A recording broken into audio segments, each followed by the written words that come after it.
네, 윤석열 대통령이 이번 주 두 차례 민생토론회 후속 조치 점검 회의를 가졌습니다. 총선 이후 민생토론회를 재개해서 현장 행보를 이어간다는 계획인데요. 주요 정책 현안에 대한 성과와 과제, 대통령실 성태윤 정책실장 모시고 이야기 나눠보도록 하겠습니다. 실장님 안녕하십니까? 네, 안녕하십니까? 네, 자 말씀을 드린 것처럼 윤석열 대통령이 두 차례 후속 조치 점검 회의를 가졌습니다. 그동안 검토만 하는 정부가 되지 않겠다, 벽을 허물자 이런 두 가지를 강조해 왔는데 가장 역점에 둔 부분 어떤 거라고 이야기를 해줄 수 있겠습니까? 네, 검토만 한다는 것은 결국 하지 않는다는 것을 의미하기 때문에 실제 국민을 위해서 문제를 해결하고 그렇기 위해서 행동하는 정부가 되겠다는 것이 이제 정부의 취지라고 할 수 있고요. 네. 이에 따라서 속도, 결국은 얼마나 빠르게 국민들께 정책을 전달할 수 있는지, 그리고 여러 부처가 칸막이를 허물고 함께 일한다는 협업의 개념, 이 두 가지를 결합시키면서 정책 과제들을 수행해 나간다, 이렇게 보시면 될 것 같고요. 그런 관점에서 국민들께서 손에 잡힐 수 있도록, 체감할 수 있도록 정책을 만들어간다는 것이 이제 중요한 과제였고, 그러한 민생 토론회를 한 부분들을 중간 점검하는 회의를 최근에 가졌다고 보시면 되겠습니다. 예.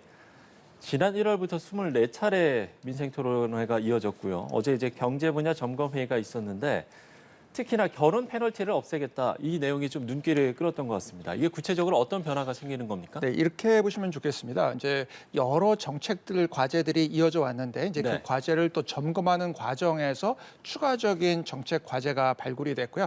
그 과제를 해결하는 과정이 정책 점검 회의를 통해서 있었습니다. 그중에서 특히 중요한 부분이 결혼 페널티라고 부르는 부분이 되겠습니다. 왜냐하면 과거에 여러 정책들이 보니까 이게 결혼하기 전에 있던 상태하고 결혼한 다음의 상태가 불리해지는, 즉 결혼을 하게 되면 오히려 정책적으로 혜택을 받는 것이 아니라 불리해지는 사안들이 있었고, 이러한 사안들을 발견해서 수정을 하는 작업이 되겠습니다. 예. 대표적인 게 버팀목 전세대출, 신생아 특례대출, 그리고 근로장려금 등이고요. 네네. 이 부분들이 특히 청년들의 의견들을 저희가 듣기 위해서 노력을 하고 있는데, 이 청년분들, 젊은 분들의 개선 요청이 많아서 이에 따른 부부 소득 기준을 상향 조정하는 것이 되겠습니다. 예를 들어 보면 버팀목 전세자금 대출의 경우에는 현재 연소득 기준이 개인은 5천만 원 이하이고 신혼부부는 부부 합산으로 7,500만 원 이하입니다. 그래서 네네. 예를 들어서 각각 4천만 원을 벌고 있는 미혼 남녀가 있으면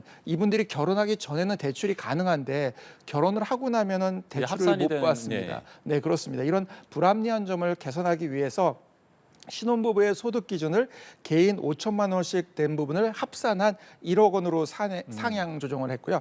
이래서 이제 결혼에 따른 불이익을 제거하는 조처가 되겠습니다. 예. 또 예를 들면 신생아 특례 대출이 있는데, 이 신생아 특례 대출은 현재 연소득 기준이 부부 합산으로 1.3억 원입니다. 근데 이제 이게 맞벌이 부부 중에서 어느 정도 소득이 되시는 분들은 이 대출을 받기가 어려운 상황이 있기 때문에 이에 따라서 이 소득 기준을 2억 원으로 상향해서 맞벌이이신 분들이 결혼 이후에도 불이익을 받는 일이 없도록 하기 위한 작업을 했고요. 또 이제 근로장려금이 있습니다.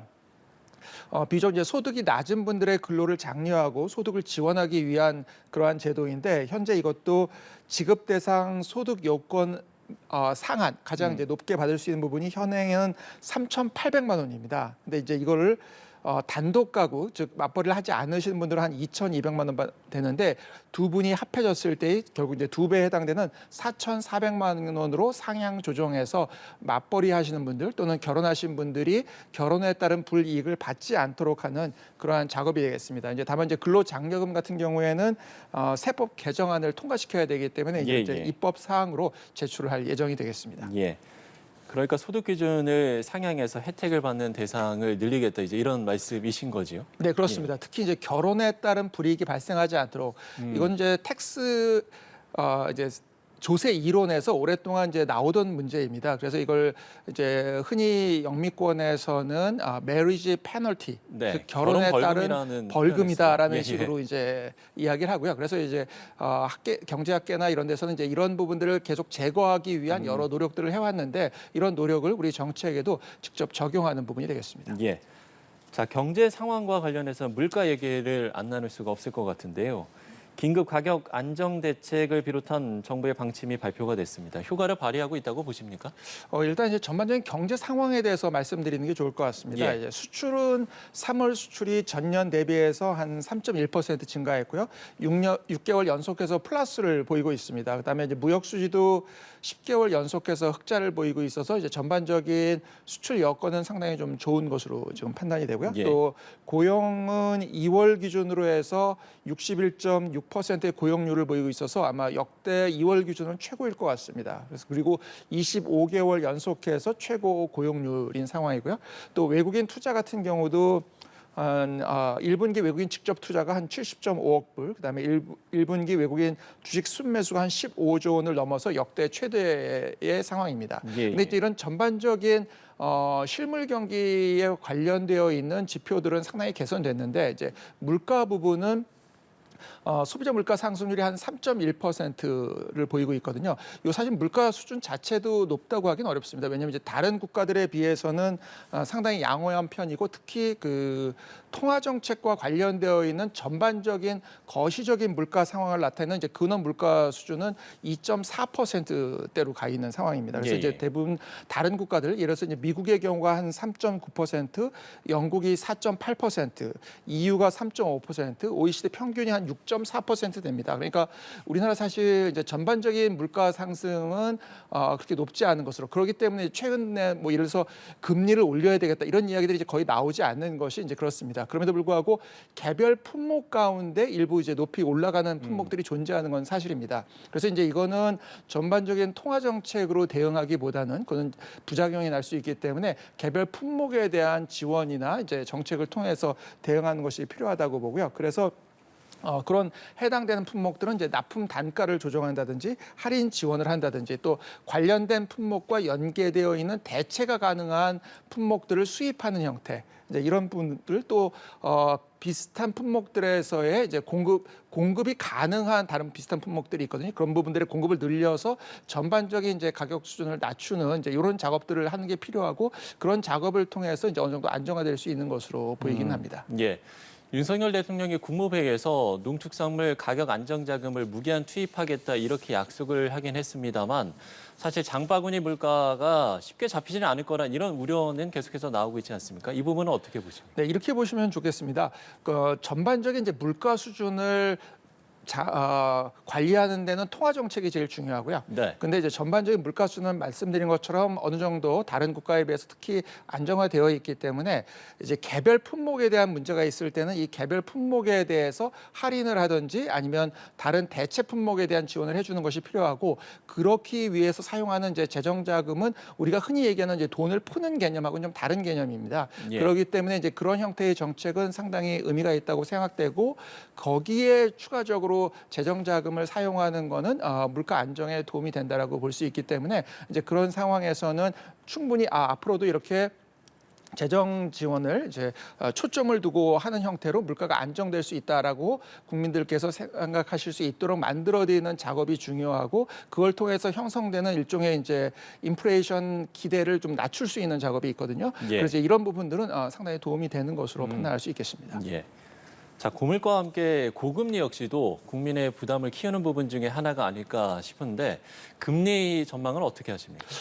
현재 이제 전반적으로 다른 국가들의 금리 상황은 좀 낮춰줄 수 있는 것으로 이렇게 생각을 하고 있고요. 예. 아까 말씀드린 것처럼 우리나라의 특히 근원 인플레이션율이 다른 국가들에 비해서 높지 않은 상황이기 때문에 우리나라도 금리가 이제 정책 금리가 낮아질 수 있는 상황으로 통상적으로 예측을 하고 있는 것이 현실입니다. 예. 그래서 이제 그것들을 반영을 해서 현재 국내 시장 금리 자체는 하향세를 보이고 있습니다. 그래서 보면 평균적으로 주택담보대출 금리가 작년 한 10월 경우에는 한 4.8%, 그러니까 거의 5% 육박한 수준이었고, 재작년에는, 그다음에 이제 작년 같은 경우에는 한 4%대로 내려왔고요. 최근 들어서는 3%대를 보일 때도 있고 4% 초반대를 보일 때도 있고 합니다. 그래서 전반적으로 이렇게 낮아지고 있는 상황으로 보이긴 하고요. 중소기업 대출 금리 같은 경우도 이거보다는 조금 높습니다. 통상적으로. 그렇기 때문에 이제 재작년 경우에는 한 5.9%나 6%에 육박한 수준이었다가 작년에 한 5%대로, 그다음에 최근에는 5% 초반 내지는 4%대로 낮아지고 있기 때문에 예. 전반적인 이제 상황은 좀 개선되고 있는 것으로 이렇게 보여집니다. 예. 또 하나는 이게 지금 이제 경기 상황이 수출 개선에 힘입어서 좀 완화되고 좀 좋아지는 부분이 있기 때문에 그래서 이제 그럼에도 불구하고 이제 금리를 대고 또 낮춰가지고 경기를 부양하는 이제 그런 정책들은 현재 실시되지 않고 있고요. 그러나 이제 전반적인 기준금리를 낮추지는 않지만 개별 소비자들이, 개별 금융 채무자들이 체감할 수 있는 금리를 좀 낮춰주기 위한 작업은 필요하다고 생각되고, 이제 그게 대표적으로 이제 정부에서도 온라인 금리 갈아타기 같은 형태를 통해서 금융권의 경쟁을 강화함으로써 기준금리를 낮추지 않더라도 국민들이 체감하는 금리를 좀 낮출 수 있는 작업을 하고 있고요. 지금 최근에 이 작업을 해서 한 17만 명 정도가 1인당 한 153만 원 정도 이자가 절감된 것으로 저희가 현재는 파악을 하고 있고, 이러한 경쟁을 계속 강화하기 위한 노력을 시행해야 될 것으로 생각이 됩니다. 예. 자, 금리 이야기를 해봤고요. 노동 문제도 잠시만 짚어보겠습니다. 최근에 노조 미가입 근로자를 국가가 직접 챙겨야 한다라고 밝혔는데 구체적인 지원 방안은 어떤 내용인 겁니까? 네, 이번 민생토론회 점검 회의에서도 이제 대통령께서 이제 조직화된 근로자분들도 계시지만 네. 조직화되지 않은 형태로 근로를 하고 계시는 많은 근로자분들이 계시고요. 그분들을 또 보호하고 그분들이 충분히 역할을 하시는 것만큼 또 보상을 받을 수 있도록 하는 것 역시 국가가 세심하게 관심을 가져야 되는 부분이다. 라고 이제 생각을 하셔서 기존에는 이 부분을 좀 전담해서 역할하는 정부 부서가 없었습니다. 그래서 이거를 미조직 근로자 일종의 지원 부서를 고용노동부 내에 신설해서 이분들의 권익과 직결될 수 있는 다른 여러 가지 행정적인 부분들을 처리해 나가도록 하는 것을 마련하려고 하고 있고요. 예. 특히 이제 근로자분들이 어려움을 겪을 수 있는 금융적인 요소, 그다음에 고용상에서의 요소를 어떻게 하면 연결할 수 있는가에 대한 논의도 당시 점검 회의에서 많이 있었다, 이렇게 보시면 좋을 것 같습니다. 왜냐하면 이제 과거에는 고용부에서 하게 되면 그냥 일자리를 알선하는 형태로 되어 있었는데, 이제 일자리를 알선하는 데 그치는 것이 아니라 이분들에게 어떻게 하면 금융 지원을 할 것인가, 또 어떤 이제 금융위원회에서는 예를 들면은 금융적인 좀 낮은 금리를 소득이 낮은 분들한테 지원한 이런 생각만 했는데, 이제 예. 이거를 이분들이 일자리를 찾는 것과 어떻게 연결시킬 수 있을까? 그래서 결국은 취약계층들에게 금융과 노동이 결합된 일종의 포탈 형태로 함께 제공하는 정책을 제공할 수 있는 플랫폼을 자꾸 이제 만들어가도록 그러한 요청이 있었고, 그런 부분들을 반영하려고 하고 있습니다. 예. 좀 짧게 답변을 좀 들어봐야 될 것 같은데요. 지금 이제 광주나 제주 등 아직 민생 토론회가 열리지 않은 곳도 있기도 하고요. 그래서 총선 이후의 계획도 좀 여쭤봐야 될 것 같고, 그리고 국민이 체감하는 성과를 위한 앞으로의 과제와 또 각오가 있다면 끝으로 한 말씀 부탁드리겠습니다.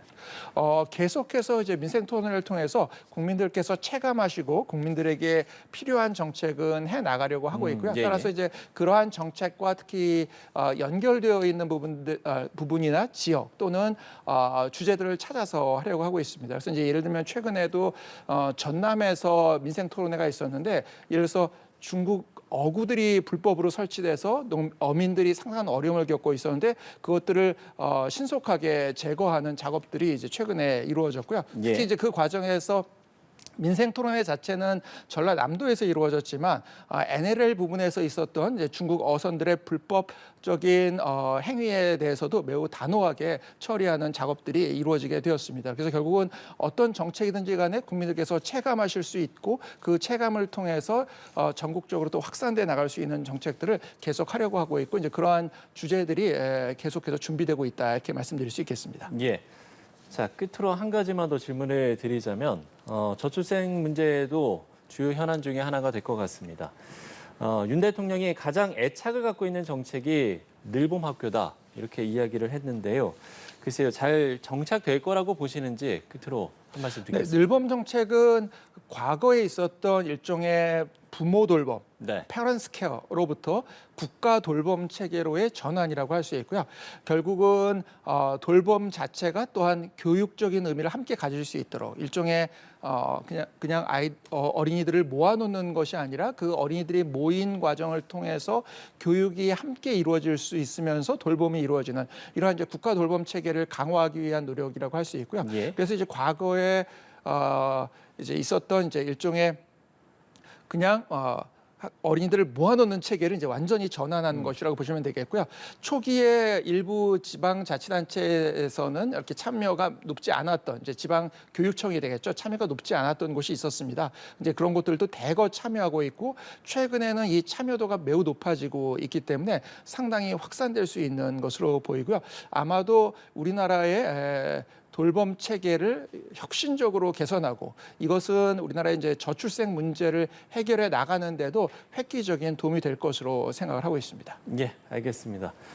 자, 민생 토론회와 관련한 이야기들 대통령실 성태훈 정책실장 모시고 이야기 나눠봤습니다.